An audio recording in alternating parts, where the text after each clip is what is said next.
আমি যে গাছটির সামনে দাঁড়িয়ে আছি সেটি শীতকালের আরেকটি অন্যরকম ফুল গাছ, সেটি হচ্ছে জিনিয়া, এবং যার বাংলা এবং ইংরেজি নাম একই, যার সায়েন্টিফিক নেম হচ্ছে পেরুভিয়েনাম ক্রাইসোগোনাম, এবং এটি হচ্ছে অ্যাস্টারেসি ফ্যামিলির অন্তর্ভুক্ত একটি উদ্ভিদ।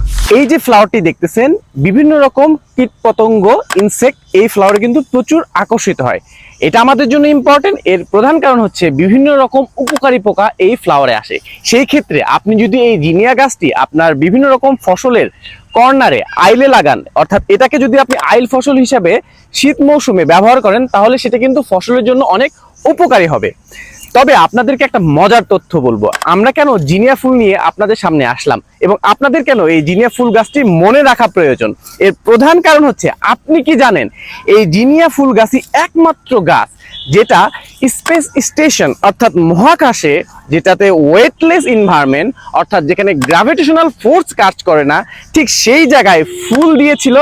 অর্থাৎ এই গাছটিকে অ্যাস্ট্রোনট এবং সায়েন্টিস্টরা নিয়ে গিয়ে মহাকাশের স্পেস স্টেশনে ওয়েটলেস এনভায়রনমেন্টে ফুল ফুটিয়েছিল। দারুণ না ব্যাপারটা?